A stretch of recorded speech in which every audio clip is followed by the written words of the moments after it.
था। दरबार में सारे दरबारी, पंडित, मंत्री और सामान्य जन भी बैठे हुए थे।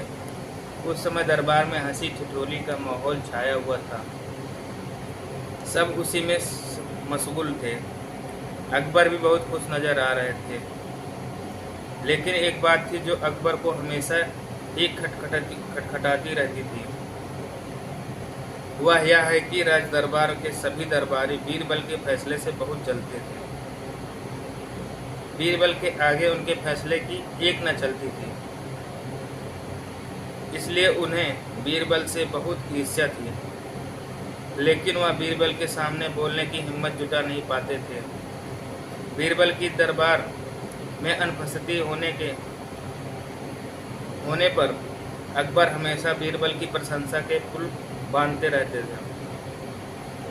जब बीरबल दरबार में अनुपस्थित रहता था, तब दरबारी बीरबल के प्रति द्वेष का भाव रखकर अकबर बादशाह को भड़काने का काम करते थे।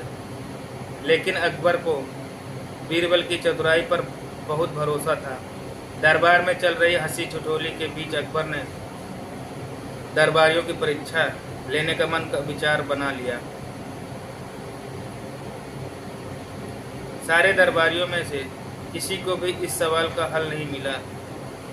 तय समय के अनुसार फिर शुक्रवार के दिन दरबार लगा। सभी लोग अपने अपने आसन पर विराजमान हो गए। हालांकि बीरबल पहले ही पहुंच गए थे। अब राजा ने एक एक कर सभी से सवाल का जवाब मांगा, पर सभी दरबारी, मंत्री, पंडित अपनी गर्दन झुकाकर खड़े हो गए। अब अकबर से रहा न गया। उन्होंने बीरबल से पूछा। बीरबल ने बड़ा ही चतुराई भरा जवाब दिया। जहाँ पनाह, इनमें कौन सी बात है? इसका जवाब बहुत ही आसान है। अभी लीजिए, कहकर वह अपने कुर्सी पर बैठकर बाहर चले गए। यह देख दरबारियों में फुसुर शुरू हो गई। एक कहने लगा, अरे क्या यह क्या? बीरबल तो अकबर को जवाब देने के बजाय दरबार से उठकर बाहर चले गए। अकबर आराम से अपने सिंहासन पर विराजमान हो गए और बीरबल की प्रतीक्षा करने लगे। तभी एक कारीगर हाथों में पत्थरों से निर्मित एक फूलों का बड़ा सा गुलदस्ता लेकर आया और राजा को गुलदस्ता देकर जाने लगा। राजा ने गुलदस्ता हाथ में लिया और उसकी सुंदरता देखकर गुलदस्ते की बहुत तारीफ की और अपने खजाने के मंत्री को आदेश दिया कि इस कारीगर को 1000 स्वर्ण मुद्राएं का इनाम दिया जाए। इनाम लेकर कारीगर खुशी खुशी बाहर चला गया। तभी अकबर बगीचे का माली आया और एक बड़ा सा गुलदस्ता का राजा को भेंट किया। इतना सुंदर गुलदस्ता देखकर राजा उसकी भी तारीफ किए बिना रह सका। अकबर ने फिर अपने मंत्री को आदेश दिया और कहा, मालिक को 100 चांदी की मुद्राएं इनाम के तौर पर दिया जाए। बस फिर क्या था, राजा को इतना आदेश हुआ कि बीरबल चतुराई भरा मुंह बनाकर दरबार में दाखिल हुए। पहले तो अकबर बीरबल पर बहुत नाराज हुए और कहने लगे, शायद सभी दरबारी ठीक ही कहते थे। मैंने ही तुम्हें ज़रूरत से ज़्यादा तवज्जो दी है, इसलिए तुम यूं ही बीच में ही राज दरबार छोड़कर चले गए और मेरे सवाल का जवाब भी नहीं दिए।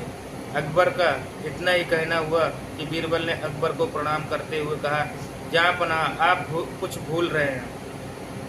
अभी अभी जो 2 कारीगर उपस्थित देकर गए हैं, उन्हें आपके पास भेजने के लिए मैं ही बाहर गया था।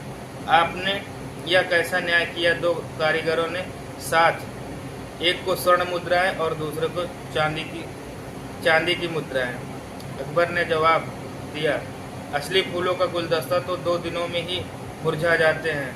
यह पत्थर से निर्मित गुलदस्ता कभी भी खराब नहीं होगा। इसलिए अकबर का इतना ही कहना था कि बीरबल ने अपनी चतुराई भरा बाढ़ छोड़ा और बोले, तो फिर आप भी मान गए ना कि मनुष्य द्वारा निर्मित वस्तु कुदरत के द्वारा निर्मित वस्तु से ज़्यादा अच्छी है।